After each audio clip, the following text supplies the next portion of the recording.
जितना टॉर्चर मेरा हुआ इतना टॉर्चर जेल के अंदर लोग बता रहे थे कि भाई वो टॉर्चर इतना टॉर्चर आतंकवादियों का होता है। आप तो लोगों के लिए काम करे, समाज के लिए काम कर रहे थे, आपको इतना क्यों पीटा?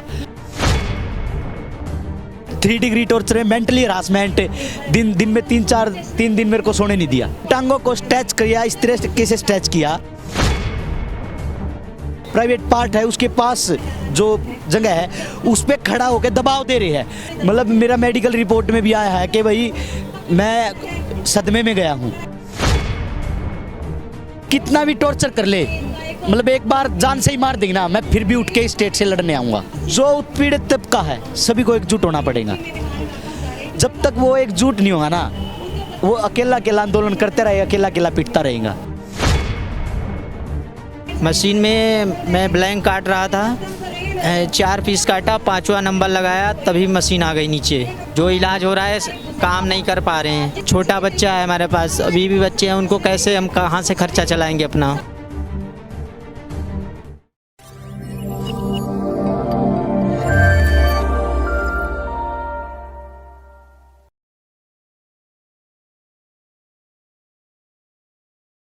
ਦਰਸ਼ਕੋ ਤੁਸੀਂ ਦੇਖ ਰਹੇ ਹੋ ਪੰਜਾਬ ਨਿਊਜ਼ ਤੇ ਮੈਂ ਹਰਜੀਤ ਕੌਰ। ਤਾਂ ਗੱਲ ਕਰਦੇ ਆ ਮਜ਼ਦੂਰਾਂ ਦੇ ਅਧਿਕਾਰਾਂ ਦੇ ਸੰਗਠਨ ਵੀ ਬਣੇ ਹੋਏ ਨੇ। ਤਾਂ ਸਾਡੇ ਨਾਲ ਸ਼ਿਵ ਕੁਮਾਰ ਜੀ ਜਿਹੜਾ ਕਿ ਮਜ਼ਦੂਰਾਂ ਦੇ ਅਧਿਕਾਰਾਂ ਦੇ ਆਪਾਂ ਕਹਿ ਸਕਦੇ ਸੰਗਠਨ ਬਣਾ ਕੇ ਉਹਨਾਂ ਵਾਸਤੇ ਲੜਦੇ ਨੇ। ਤਾਂ ਅੱਜ ਸਾਡੇ ਨਾਲ ਮੌਜੂਦਾ ਗੱਲਬਾਤ ਕਰਾਂਗੇ। ਉਹਨਾਂ ਨਾਲ ਗੱਲਬਾत ਕਰਨ ਤੋਂ ਪਹਿਲਾਂ स्वागत है। नमस्कार जी। शिव कुमार जी, जैसे हम देख रहे हैं कि पहले भी आपने ऐसे ही मजदूरों के खिलाफ एक आवाज़ उठाई थी क्योंकि उनको दबाया जा रहा था। तो किस आरोप में आपको मतलब कि पुलिस ने गिरफ्तार किया और तशद्दुद किया? मतलब मेरा आरोप तो कुछ नहीं है। मतलब जो 12 तारीख की घटना से मुझको जोड़ रहे हैं, मैं 12 तारीख की घटना में शामिल नहीं था। मैं टेंट में था, जो हमारा टेंट है यहीं पे था। और जो मेरे को ये एहसास हो रहा है कि भाई हम ना लगातार 3 साल से मैं लगातार कुंडली इंडस्ट्री एरिया में काम कर रहा हूँ। मजदूर अधिकार संगठन का विस्तार हो रहा है, बढ़ रहा है तो संगठन उसी टाइम पे हमारे ऊपर दमन होता है। लॉकडाउन के अंदर हमने मजदूरों के लिए राशन की मांग की, मजदूरों को छोड़ने की बात की गाँव में। तो उस टाइम भी हम लोगों ने एक मीटिंग बुलाई थी। उस टाइम भी RSS के गुंडों ने हमारे ऊपर हमला किया था। अभी हम मजदूरों के हक के लिए लड़ रहे हैं तो दोबारा से पुलिस मतलब जो स्टेट का दमन है वो हुआ है।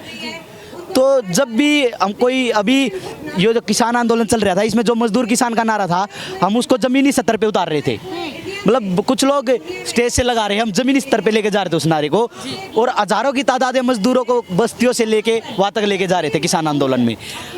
तो उसकी वजह से भी एक वो किया है कि भाई मजदूर किसान एक होके ना लड़े, इस कारण से भी हमें गिरफ्तार किया गया। और जो जितना टॉर्चर मेरा हुआ इतना टॉर्चर जेल के अंदर लोग बता रहे थे कि भाई वो टॉर्चर इतना टॉर्चर आतंकवादियों का होता है। आप तो लोगों के लिए काम करे, समाज के लिए काम कर रहे थे, आपको इतना क्यों पीटा? मतलब इतना गुस्सा था उन लोगों में कि भाई कुछ करना तो हमें बताना, जो लड़ना भी है पुलिस के साथ हमें बताना, आप मत लड़ो, आप ये काम करो, हम लड़ेंगे उनके साथ। तो मतलब लोगों में हमदर्दी है नेता के प्रति भी। कितना तशद्दुद आपको झेलना पर क्या क्या वहाँ पे आपके साथ? मतलब मैडम मेरा 3 डिग्री टॉर्चर हुआ है। मतलब एक आम भाषा में 3 डिग्री टॉर्चर हुआ है। उस 3 डिग्री टॉर्चर है, मेंटली हरासमेंट, दिन में 3 दिन मेरे को सोने नहीं दिया। मतलब आप खुद सोचो तो आदमी 3 दिन नहीं सोए तो पागल वाली स्थिति में हो जाता है। मतलब मेरा मेडिकल रिपोर्ट में भी आया है कि भाई मैं सदमे में गया हूँ। मैं सच में मैं मतलब इतना इमोशनल, मेरे को कभी रोना नहीं आता था। आज मैं छोटी सी घटना देखता हूँ तो मेरे को रोना आता है। मतलब इतना ज़्यादा मतलब मैं डर नहीं है मेरे अंदर कभी भी। मतलब संगठन नाखून भी खींचे गए, मतलब मेरे पैर के नाखून भी उखाड़ दिए थे। अभी तो एक तो भी थोड़ा सा आ रहा है। ये पैर के उंगली के सारे नाखून उखाड़ दिए थे, नाखून नीले पड़ गए थे, उंगली फट गई थी। मतलब जो मेरी टांगों को स्ट्रेच किया, इस तरह से स्ट्रेच किया, मतलब पूरा ऐसे खोल दिया। और जो मेरी जांग है, जो मेरे प्राइवेट पार्ट है, उसके पास जो जगह है उस पर खड़ा होकर दबाव दे रहे हैं। मतलब इतना नाजुक चीज़ें नशे है वो, उन पे खड़े होकर दबाव बना रहे हैं। मेरे को कुछ नहीं पता, मेरे को कुछ नहीं पता उसके बारे में। टॉर्चर मतलब जो वो घटना 12 तारीख की, तो मैं कैसे बता दूँ भाई? मैं झूठ बोल दूँ, झूठे नाम गिनवा दूँ लोगों को? तो मैं जो इतना क्राइम बढ़ रहा है ना, उसके जिम्मेदार है पुलिस। उसकी जिम्मेदार है पुलिस। इतना तशद्दुद आप पे हुआ लेकिन आप फिर भी आज मजदूरों के हकों में खड़े हैं, तो क्या आगे आपको कोई दिक्कतें नहीं आएंगी? आपको फिर दोबारा इससे टॉर्चर नहीं करेंगे? मतलब मैं इस स्टेट को बताना चाहता हूँ, मतलब कितना भी टॉर्चर कर ले, मतलब एक बार जान से ही मार देंगे ना, मैं फिर भी उठ के इस स्टेट से लड़ने आऊँगा। मतलब मेरे अंदर जो डर था ना थोड़ा बहुत, वो ख़त्म कर दिया स्टेट ने। मतलब जो पूंजीवादी व्यवस्था है और जो सामंतवादी व्यवस्था है, इसको उखाड़ फेंकना है। हमें ये समाज नहीं चाहिए। जो समाज भगत सिंह ने सोचा था, हमें वो समाज चाहिए। हमें इस तरीके से समाज नहीं चाहिए। लगता है क्यों मजदूरों को ही दबाया जाता, मजदूरों पे ही ये कानून लागू किए जाते हैं, मजदूरों को ही घुन वगू पिसाया जाता? आप कह सकते हैं कि आज जो लॉकडाउन हुआ तब भी मजदूर ही पिसा है। मतलब मजदूर वो है, मतलब मजदूर को एक समाज का हिस्सा ही नहीं माना जाता, हम देखें तो आम तौर पे। और जो लगातार जो सबसे ज़्यादा मेहनत करने वाले लोग हैं ना, उनकी समाज में कदर नहीं है। भारत में तो कदर है नहीं। यूरोप में हम बात करें तो यूरोप में लोगों की जो सफाई करने वाले होते हैं ना, उनको बहुत रिस्पेक्टली देखते हैं। वो भारत के अंदर जो सफाई करते हैं उनको अपने पास में नहीं बैठने दिया जाता।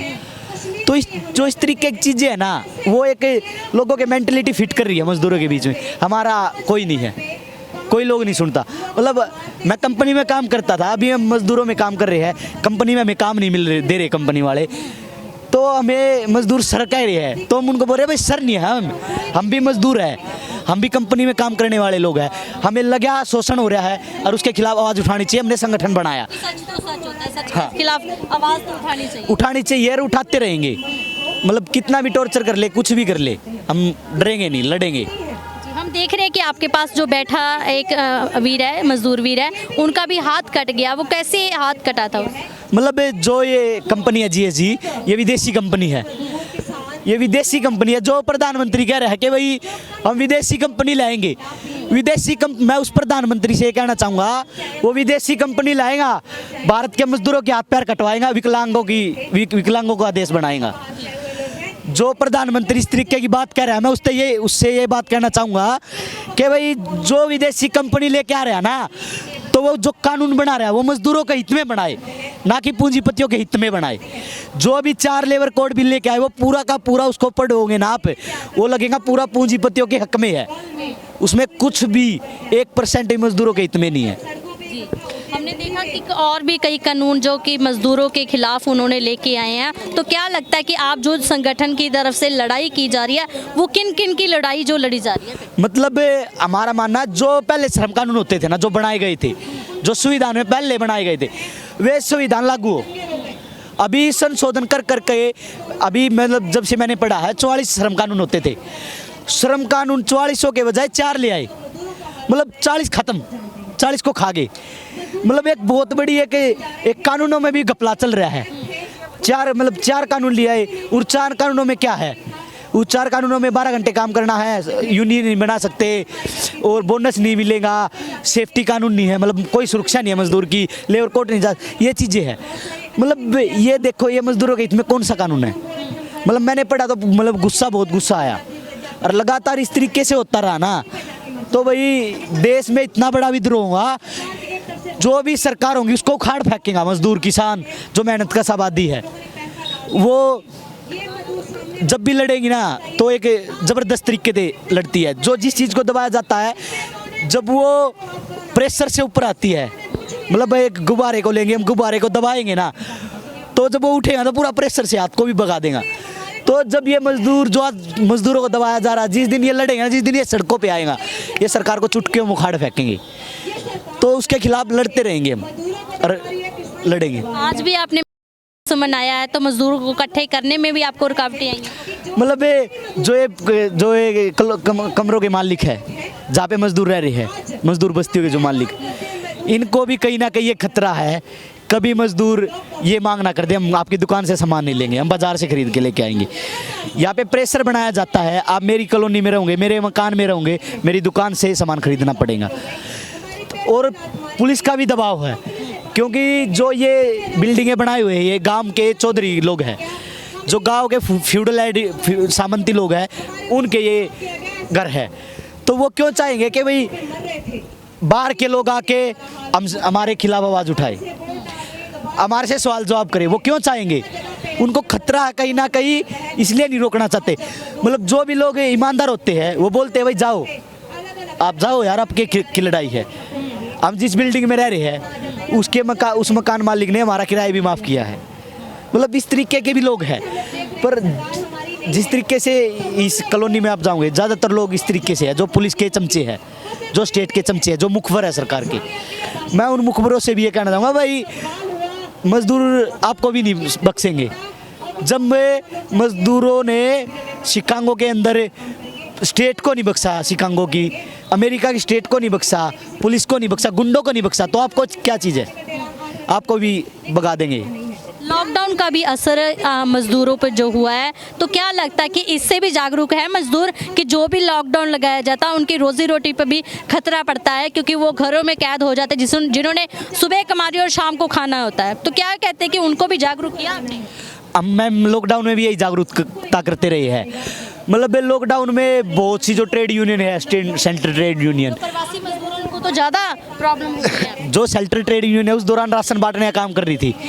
हम आंदोलन बना रहे थे कि भाई राशन बांट देंगे, उससे सॉल्यूशन नहीं है।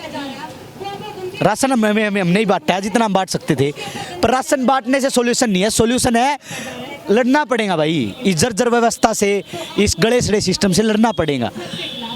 जब भी मतलब मैंने देखा है, अभी मतलब पीछे एक चौक है, इस चौक से पीछे एक चौक है, वहाँ पे राशन बंटता था। वहाँ पे हज़ारों मजदूर लाइन में खड़े हैं। वहाँ पे राशन खाने की गाड़ी आई और बजा के इस चौक पे ले आई। मजदूर कुत्ते थोड़ी है पीछे पीछे भागे खाने के। इस तरीके से मजदूरों के साथ व्यवहार हुआ है।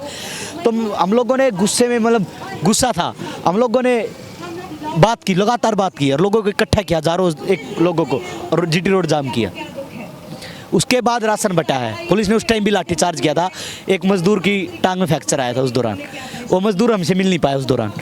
तो हम लगातार लड़ते रहे हैं, मजदूरों के हकों के लिए लड़ते रहे हैं और लड़ते रहेंगे। इस सिस्टम को चेंज कैसे करेंगे? सदियों से मजदूर को ही क्यों दबाया जाता है? मतलब मेरे को एक बात लगता है, मेरे एक बात याद आती है भगत सिंह की।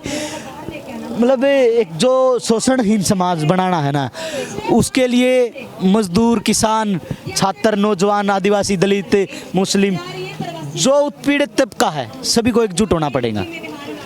जब तक वो एकजुट नहीं होगा ना, वो अकेला अकेला आंदोलन करते रहे, अकेला अकेला पिटता रहेगा। हमें एकजुट होकर लड़ना चाहिए। मतलब इतना बड़ा आंदोलन है, जन आंदोलन बन गया है। जब भी उसमें जो जन आंदोलन की जो चीज़ें होती है, जन मुद्दे होते हैं, जनता के जो मुद्दे होते हैं, वो आज तक शामिल नहीं किए गए। वे शामिल करके एक जन आंदोलन बनाना चाहिए। आदिवासियों का हो, मुस्लिमों का हो, मजदूरों का हो, जो भी मुद्दा है, जो भी उनकी मांग है, वो इन्वॉल्व करके एक जन आंदोलन बनाना चाहिए। फिर आपको लगता है कि हल हो सकता है? हाँ, सॉल्यूशन पक्का होगा। जब सभी लोग एक फ्रंट पे आएंगे तो जरूर कोई ना कोई नई चीज़ खड़ी होंगी। जी, आपका क्या नाम है? पिंटू धुरिया मैडम, पिंटू धुरिया। पिंटू धुरिया जी, आप कहाँ के रहने वाले हैं? इलाहाबाद के। और यहाँ पे कौन सी कंपनी में काम करते हैं? JSG इंटरप्राइवेट लिमिटेड कंपनी में काम करता हूँ। बिल्कुल नज़दीक है यहाँ। हाँ मैडम। तो आपका हाथ कैसे कट गया? मशीन में कट गया। वो लोग उल्टा गवा दे रहे हैं कि क्लिनिक करते हुए, सफाई करते हुए हाथ कट गया जी। मतलब कि आप सफाई कर रहे थे और तभी काट गया? हाँ ऐसे बोल रहे हैं, उल्टा मांग कर रहे हैं उनसे? मांग कर रहे हैं, वो कुछ ना दे रहे हैं मैडम। हुआ क्या था, कैसे मशीन में मैं ब्लैंक काट रहा था, 4 पीस काटा, 5वां नंबर लगाया, तभी मशीन आ गई नीचे, अब कट गया हाथ। नहीं, जो कंपनी के मालिक हैं उन्होंने आपको कोई सुविधा नहीं दी? सुविधा खाली SI से जो मेरा होता है वही मिल रहा है बस। जो इलाज हो रहा है काम नहीं कर पा रहे हैं। बच्चे कैसे पढ़ाएंगे? बच्चों को कैसे पालेंगे? छोटा बच्चा है हमारे पास, अभी भी बच्चे हैं, उनको कैसे हम कहाँ से खर्चा चलाएंगे अपना? आपने अपने मालिक से बात की नहीं कि हाँ मेरा हाथ? बात किया तो मालिक ने बोल रहा है तो HR वाले से बात करो। HR वाले से बात कर रहे हैं तो बोल रहे हैं कि तुमको दिया जाएगा, तुम्हारा जो मेडिकल कट रहा है मेडिकल का पैसा मिलेगा और कंपनी से कुछ नहीं दिया जाएगा, ऐसे बोल रहे हैं। और गेट पे जाओ तो बोलते हैं कि HR वाले बोलते हैं अंदर नहीं जाने देंगे, यहीं से वापस जाओ। कोई सुनवाई अच्छी तरीके? सुनवाई नहीं हो रही है। मैं आपको एक बात और बताना चाहूँगा। मतलब जो इस मजदूर की जो उंगली कटी है ना, ये पहली घटना नहीं है। मतलब जो भी इंडस्ट्री एरिया भारत के अंदर, ये पहली घटना नहीं है। इस मजदूर की जब उंगली कटी उसको अस्पताल ले गए और वहीं पे छोड़ के आ गए। उसका कितना ही खून बह जाए वो मर भी जाए उनको कोई परवाह नहीं। उनको काम से मतलब अपना, उनको अपने टारगेट से मतलब है, अपने प्रोडक्शन से मतलब है। मजदूर भला ही मर जाए। मतलब इतना जो लगातार वो कंपनी है विदेशी कंपनी है, उसको खुद सोचना चाहिए कि भाई उस मजदूर की उंगली कटी है, एक इंसानियत के नाते भी सोचना चाहिए। उनके घर में किसी की उंगली कट जाए क्या क्या वो है, बनता था उस कंपनी में, अब क्या बना? मतलब मेरे को नहीं पता, इसको पता होगा ज़्यादा। क्या बनता था वहाँ? गाड़ी के पार्ट बनते हैं मारुति के। ਦਰਸ਼ਕੋ ਤੁਸੀਂ ਦੇਖ ਸਕਦੇ ਹੋ ਕਿ ਇੱਥੇ ਜੋ ਵੀ ਏਰੀਆ ਇੰਡਸਟਰੀਅਲ ਏਰੀਆ ਇੱਥੇ ਸਾਰੇ ਪ੍ਰਵਾਸੀ ਮਜ਼ਦੂਰ ਆ, ਦੂਰ ਦੂਰ ਲੋਕ ਸਟੇਟਾਂ ਤੋਂ ਆਏ ਹੋਏ ਨੇ ਇੱਥੇ ਕੰਮ ਕਰ ਰਹੇ ਸੀ, ਪਰ ਉਹਨਾਂ ਦੇ ਵੀ ਹਾਲਾਤ ਆ ਤੁਸੀਂ ਦੇਖ ਸਕਦੇ ਹੋ। ਇੱਕ ਤਾਂ ਲੋਕਡਾਊਨ ਨੇ ਮਾਰ ਦਿੱਤਾ, ਦੂਜਾ ਕੰਪਨੀਆਂ ਵਾਲੇ ਇਹਨਾਂ ਨਾਲ ਜਿਹੜੀ ਕਿ ਗਲਤ ਵਿਵਹਾਰ ਕਰਦੇ ਨੇ, ਉਹਨਾਂ ਨੂੰ ਬਣਦੀ ਉਹਨਾਂ ਦੀ ਜਿਹੜੀ ਆਪਾਂ ਕਹਿੰਦੇ ਰਕਮ ਆ ਉਹ ਨਹੀਂ ਦੇ ਸਕਦੇ ਹੈਗੇ। ਤੁਸੀਂ ਦੇਖ ਸਕਦੇ ਹੋ ਵੀਰ ਦਾ ਹੱਥ ਕੱਟਿਆ ਹੋਇਆ ਤੇ ਅੱਗੋਂ ਜਿਹੜੇ ਕੰਪਨੀ ਵਾਲੇ ਉਹ ਵੀ ਉਹਨਾਂ ਨੂੰ ਲਾਰੇ ਲਾ ਰਹੇ ਨੇ, ਕੰਮਕਾਰ ਉਹਨਾਂ ਦਾ ਠੱਪ ਹੋ ਚੁੱਕਾ ਹੈ। ਸੋ ਦੇਖ ਸਕਦੇ ਹੋ ਤੁਸੀਂ, ਇੱਕ ਪਾਸੇ ਤਾਂ ਮਜ਼ਦੂਰ ਦਿਵਸ ਮਨਾਇਆ ਜਾ ਰਿਹਾ, ਦੂਜੇ ਪਾਸੇ ਮਜ਼ਦੂਰਾਂ ਦਾ ਜਿਹੜਾ ਸ਼ੋਸ਼ਣ ਕੀਤਾ ਜਾ ਰਿਹਾ। ਸੋ ਬਣੇ ਰਹੋ ਪੰਜਾਬ ਨਿਊਜ਼ ਲਗਾਤਾਰ ਤੁਹਾਨੂੰ ਮਜ਼ਦੂਰਾਂ ਦੀ ਆਵਾਜ਼ ਦੇ ਨਾਲ ਵੀ ਬੁਲੰਦ ਕਰਦੇ ਹੋਏ ਨਜ਼ਰ ਆਵਾਂਗੇ। ਤਦ ਤੱਕ ਲਈ ਜੁੜੇ ਰਹੋ ਪੰਜਾਬ ਨਿਊਜ਼ ਦੇ ਨਾਲ। ਧੰਨਵਾਦ।